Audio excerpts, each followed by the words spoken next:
So hi guys, welcome back to a day in my life. Sa Disney Princess, masakal rin yung bukid. Okay, ayun Disney Princess, nagiok na. Okay, so ito na nga, ang ginawa ng Disney Princess niyo na nag-aanay pa siya ng subi. Okay, ay tingnan mo naman itong asawa ko. Nagsabot kami dalawa na ako ang tag-ahak, tapos siya ang tag-iok, ay ayaw man niya eh. Okay, ay grabe talaga ang bakote ng Disney Princess niyo. Naabutan man kami ng gabi dito sa Kagiok. Uy, kahina para bang walang bukas na. Okay. Ay, kailangan tapusin ang Disney Princess nyo dahil kinabukasan. Mag-aani na kami ng palay. Okay. Ay, ganun pa din ang buhay ng Disney Princess nyo. Walang katapusan. Hindi pa natapos yung pag-ani. Tapos nag-ani naman kami ng subing. Tapos, nagtatanim na naman ng palay. Okay. At buti na lang talaga. Masipag itong prinsipe ko. Dahil kung hindi, tamad pa naman ito na si princess niyo eh. Ay, hindi pwede magtamad-tamad dahil yung subing namin na itom na. Okay.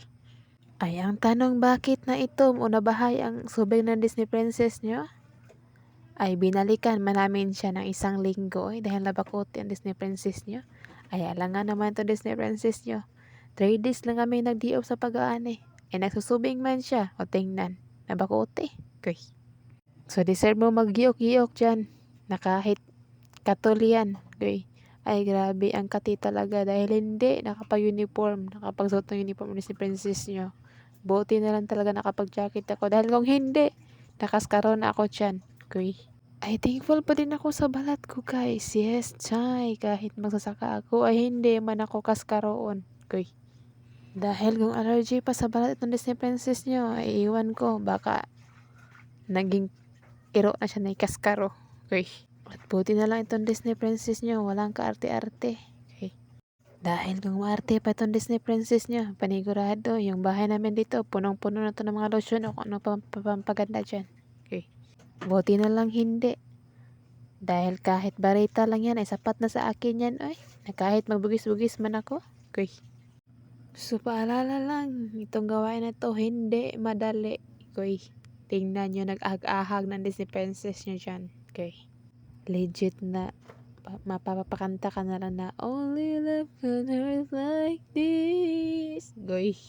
And fast forward, natapos na din namin yung 2 sako. Goy. Tapos, nandala na lang din kami ng sabon dahil maghapat ang Disney princess nyo. Dahil baka, makaskaro siya. Goy. Ay, talagang hindi siya madali dahil pagtapos mong mag-iok, mag-ahag, ay papalisan na naman yan. Tapos wala man kaming dalang higo o ayagan o kung ano pang tawag dyan. Tapos natakot itong Disney princess nyo dahil gabi na. Baka may aswang dyan. Okay. Ay, ano ba naman itong si prinsipe ko? Nagpalis-palis pa man siya. Okay. Dahil may hangin pa daw.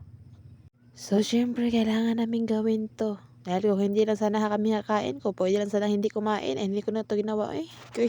Ay, legit talaga na hindi madali ang buhay. Dahil alam mo naman itong trabaho ko, magsasaka. Kailangan kumita ng pera. Tapos, vlogger pa. Okay. And kinabukasan, kalipas ng 1 taon, duyan-duyan ang dispenses nyo. Okay. Para bang walang problema sa mundo eh. Okay. So, finally, nakapagsuot na ng uniform ng Disney princess nyo. Okay. Kala mo naman ng uniform yan. Ay, imbes na maghintay ako sa hangin, ay nakatulog man ako dyan. Oy. Okay.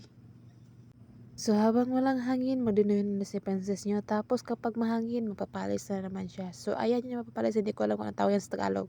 Okay. Kaya na magkadya sa akin. Okay. So, tagkakalahating sako yan. Yung 1 kalahati, sa asawa ko din. Nandun din siya, nagpalis-palis, nakatulad sa akin na ganyan-ganyan. Maginagawa ba sa buhay? Okay. So, hindi naman ito kadamihan, no? Maliit lang to dahil sideline lang siya.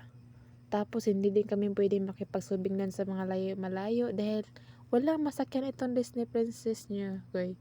So, tingnan niya. Pinuntahan ko na din yung asawa kung anong ginawa niya. Oh, diba? Nagtapok-tapok siya. Uy. Ay, ano ba naman itong prinsipe ko na magalit man siya pag binidyuhan, uy. Uy. Para ba mag-aaway kaming dalawa? Ay, baliktad talaga. Uy. See you sa part 2 and that's all for this video. Amping mo kanunay. Bye!